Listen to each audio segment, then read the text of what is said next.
Welcome to Navaras kitchen. അപ്പോൾ ഇന്ന് മറ്റൊരു മധുരമായൊരു റെസിപ്പി ആയിട്ടാണ് വന്നിട്ടുള്ളത്. നമ്മൾ കുറച്ച് ദിവസമായിരുന്നു ഇട്ടിട്ട് ബിസ്ക്കറ്റാണ് ഇന്ന് തയ്യാറാക്കുന്നത്. അപ്പോൾ ഇത് പെട്ടെന്ന് തന്നെ എടുക്കാൻ പറ്റിയ ഒരു ബിസ്ക്കറ്റാണ്. ഞാനിത് കൊക്കോ പൗഡർ യൂസ് ചെയ്തിട്ടാണ് തയ്യാറാക്കുന്നത്. അധികം ഒരുപാട് ഇങ്ങോട്ട് ടൈം ഒഴിച്ചാക്കൊന്നും വേണ്ട.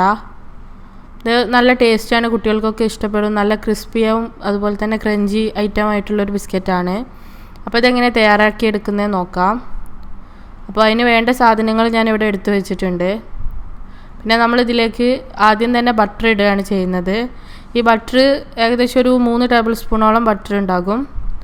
അതിനെ നല്ലോണം ഫ്രിഡ്ജിൽ നിന്ന് കുറച്ച് മുന്നേ തന്നെ എടുത്തു വെച്ചിരിക്കും. എന്നാൽ മാത്രമേ നമുക്കിതുപോലെ നല്ലോണം ബീറ്റ് ചെയ്തെടുക്കാൻ പറ്റുള്ളൂ. മറ്റേതത് ബീറ്റായി കിട്ടാൻ കുറച്ച് പണിയായിരിക്കും, കട്ട കുത്തിയോണ്ടിരിക്കും. ഇതിപ്പോൾ നല്ല മെൽറ്റായത് കാരണം തന്നെ നമുക്ക് ബീറ്റ് ചെയ്തെടുക്കാൻ എളുപ്പമാണ്. ഇനി ഇതിലേക്ക് ഷുഗർ ചേർത്ത് കൊടുക്കുക. ഞാൻ ഏകദേശം ഒരു 4 ടേബിൾ സ്പൂണോളം ഷുഗർ ഇതിലേക്ക് ചേർക്കുന്നുണ്ട്. 4 ടേബിൾ സ്പൂൺ ഷുഗർ ചേർത്തിട്ട് ഇതുപോലെ ബട്ടറിൽ ചേർത്ത് നല്ലോണം ബീറ്റ് ചെയ്തെടുക്കുക. ആ ഷുഗർ കണ്ട് അലിഞ്ഞ് ചേരുമ്പോൾ അതൊരു ക്രീമി മാതിരി ആയി വരും. അതുവരെ നമ്മൾ ബീറ്റ് ചെയ്തെടുക്കണം. അപ്പോഴേ നമ്മളെ കേക്ക് നല്ല പെർഫെക്റ്റായി കിട്ടുള്ളൂ. ഇതിൽ ബട്ടർ യൂസ് ചെയ്യണം, അല്ലാതെ നമ്മൾ ഓയിൽ വെച്ചിട്ടൊന്നും ചെയ്താൽ ഇത്ര തന്നെ കൊണ്ട് റെഡിയായി കിട്ടൂല. ഇനി ഞാൻ ഇതിലേക്ക് ഒരു കോഴിമുട്ട യൂസ് ചെയ്തിട്ടുണ്ട്. ആ കോഴിമുട്ടയും കൂടെ ചേർത്തിട്ട് നല്ലോണം ഒന്ന് ബീറ്റ് ചെയ്തെടുക്കുക. അപ്പോൾ ശരിക്കും നമ്മൾ കേക്കിനൊക്കെ തയ്യാറാക്കിയെടുക്കുന്ന ഒരു വിപ്പിംഗ് ക്രീമിൻ്റെ ഒക്കെ ഒരു പരുവത്തിൽ നല്ലോണം ക്രീമി പോലെ ആയി വരും. ഇങ്ങനെ നല്ലോണം ഇത് ബീറ്റ് ചെയ്തെടുക്കണം. നമ്മളിത് ബീറ്റ് ചെയ്ത് പതിപ്പിച്ചെടുക്കുന്നതിലാണ് ഇതിൻ്റെ സോഫ്റ്റും കാര്യങ്ങളൊക്കെ വരുന്നത്. സോഫ്റ്റ് എന്നല്ല, ഒരു ക്രഞ്ചിയൊക്കെ കിട്ടുന്നത് ഇതിനനുസരിച്ചാണ്. അപ്പോൾ ബട്ടറും മുട്ടയും പഞ്ചസാരയും കൂടെ ചേർത്തിട്ട് നമ്മൾ ഏകദേശം ഒരു 5-6 മിനിറ്റെങ്കിലും നല്ലോണം നിർത്താതെ ബീറ്റ് ചെയ്തുകൊണ്ട് തന്നെ എടുക്കുക. ഇപ്പോൾ ഏകദേശമൊക്കെ ഞാൻ ആ പറഞ്ഞൊരു ക്രീമി പരുവത്തിലായി വന്നിട്ടുണ്ട്.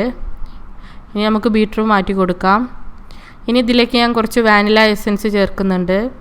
ഇതിന് പകരം ചോക്ലേറ്റ് എസൻസ് എന്നൊക്കെ പറഞ്ഞ് വാങ്ങാൻ കിട്ടും. അങ്ങനെയൊക്കെ കിട്ടുകയെന്നുണ്ടെങ്കിൽ അത് ചേർത്താലും മതി. എൻ്റെ അടുത്തിപ്പോൾ വാനില എസൻസാണ് ഉള്ളത്, അപ്പോൾ ഞാൻ അതാണ് ചേർത്തിട്ടുള്ളത്. ഏകദേശം ഒരു 1/4 ടീസ്പൂണോളം ചേർത്ത് കൊടുക്കുക. കൊക്കോ പൗഡറിൻ്റെ ബിസ്ക്കറ്റ് ആയിരിക്കുമ്പോൾ അതിൻ്റെ ഒരു ടേസ്റ്റ് ഉണ്ടാവുന്നത് നല്ലതായിരിക്കും. അതുകൂടെ ചേർത്തിട്ട് ഒന്ന് എല്ലായിടത്തും പിടിക്കുന്ന രീതിയിലൊന്ന് ബീറ്റ് ചെയ്തെടുക്കാം. ഇനി ഇതിലേക്കുള്ള ഡ്രൈ ഇൻഗ്രീഡിയൻസാണ് ചേർക്കുന്നത്. അപ്പോൾ ഞാനൊരു കപ്പ് മൈദ എടുത്തിട്ടുണ്ട്. അതുപോലെ തന്നെ ഒരു 3 ടേബിൾ സ്പൂണോളം 3-4 ടേബിൾ സ്പൂണ് കൊക്കോ പൗഡർ, അഥവാ 1/4 കപ്പ് കൊക്കോ പൗഡർ. പിന്നെ ഞാനിതിലേക്ക് ഉപ്പ് ചേർത്ത് കൊടുക്കുന്നുണ്ട്. പാകത്തിന് ഉപ്പിട്ട് കൊടുക്കുക. നമ്മൾ ഈ ബിസ്ക്കറ്റ് ഐറ്റംസൊക്കെ ഉണ്ടാക്കുമ്പോൾ മധുരമൊക്കെ ഒന്ന് ബാലൻസ് ചെയ്ത് നിൽക്കാൻ വേണ്ടിയിട്ട് ഏത് മധുരത്തിൻ്റെ റെസിപ്പി ആണെങ്കിലും ഉണ്ടാക്കുമ്പോൾ ഒരു നുള്ളു ഉപ്പ് ചേർക്കുന്നത് നല്ലതായിരിക്കും. ഇനി ഞാനിതിലേക്കൊരു 1/4 ടീസ്പൂണോളം ബേക്കിംഗ് പൗഡർ യൂസ് ചെയ്യുന്നുണ്ട്. അതും കൂടെ യൂസ് ചെയ്തിട്ട് നമുക്ക് നല്ലോണം ഇതിനെ അരിച്ചെടുക്കാം. അരിപ്പയിലോട്ട് ഒന്ന് തട്ടി കൊടുത്തിട്ട് അരിച്ചെടുക്കാവുന്നതാണ്. നല്ലോണം ഒന്ന് മിക്സായി കിട്ടുള്ളൂ. ഇതിപ്പോൾ ഇവിടെ ഫുൾ അരിച്ചെടുത്തിട്ടുണ്ട്. അരിച്ചിട്ട് അതിലേക്ക് മാറ്റിയിട്ടുണ്ട്. ഇനി ഇതിനെ നമുക്ക് നന്നായിട്ടൊന്ന് മിക്സ് ചെയ്ത് കൊടുക്കുകയാണ് ചെയ്യേണ്ടത്. നല്ലോണം ഒന്ന് യോജിപ്പിച്ചിട്ട് നല്ലോണം മിക്സാക്കി കൊടുക്കുക. കൈ വെച്ചിട്ട് നല്ലോണം യോജിപ്പിച്ചെടുക്കുകയാണെങ്കിൽ അങ്ങനെ ചെയ്യാം. ഇനി അതല്ല ബീറ്റർ കൊണ്ട് തന്നെ ജസ്റ്റ് ഒന്ന് കൊണ്ട് അടിച്ചിട്ട് യോജിപ്പിച്ചെടുക്കുകയാണെന്നുണ്ടെങ്കിൽ അങ്ങനെ വേണമെങ്കിലും ചെയ്യാം. അപ്പോൾ ഞാൻ ജസ്റ്റ് ഒന്ന് ബീറ്റർ വെച്ചിട്ടൊന്ന് ജസ്റ്റ് അടിച്ചെടുത്തിട്ടുണ്ട്. അപ്പോൾ ആ മാവൊക്കെ നമ്മൾ റെഡിയാക്കി വെച്ചിട്ടുണ്ട്. ഇവിടെ അടിച്ചിട്ട് ഇതുപോലെ കുഴച്ചെടുത്തതാണ്. അപ്പോൾ ഇത് നല്ല കറക്റ്റ് അളവിലാണുള്ളത്. ചെറുതായി ഒരു ലൂസിൽ തന്നെ ഇരിക്കണം. അപ്പോൾ നമ്മൾ അതിൽ നിന്ന് ബട്ടറിൻ്റെ ആ ഒരു മഴ ഉള്ളത് കൊണ്ട് നമുക്ക് വേറെ എണ്ണയൊന്നും പുരട്ടണ്ട. അതിൽ നിന്ന് നമ്മൾ എങ്ങനത്തെ ഷേപ്പിലാണോ ബിസ്ക്കറ്റ് ഉണ്ടാക്കിയെടുക്കുന്നത് ആ ഷേപ്പിനനുസരിച്ച് എടുത്ത് റോൾ ചെയ്തെടുക്കുക. ഞാനിപ്പോൾ ഇതുപോലെ റൗണ്ട് ഷേപ്പിലാണ് ഉണ്ടാക്കിയെടുക്കുന്നത്. അപ്പോൾ കുറച്ചൊരു കട്ടിയിൽ വേണം എടുക്കാനായിട്ട്. അധികം ലൂസാക്കിയിട്ട് ചെറുതാക്കിയിട്ടോ അതുപോലെ നല്ല പരത്തിയിട്ടൊന്നും വെക്കാതിരിക്കുക.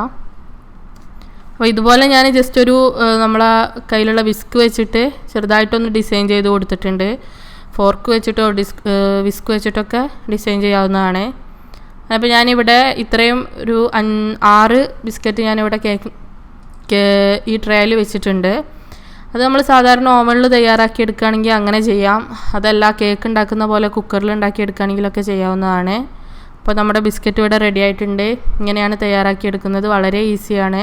അപ്പോൾ എല്ലാവരും ഒന്ന് ട്രൈ ചെയ്ത് നോക്കുക. നല്ല ടേസ്റ്റി ഉള്ളതാണ്. കമൻറ്റുകളൊക്കെ അറിയിക്കുക. സബ്സ്ക്രൈബ് ചെയ്യാത്തവരുണ്ടെങ്കിൽ സബ്സ്ക്രൈബ് ചെയ്യുക, കൂടെ ബെല്ലൈക്കൺ കൂടി ക്ലിക്ക് ചെയ്യുക. Thank you for watching.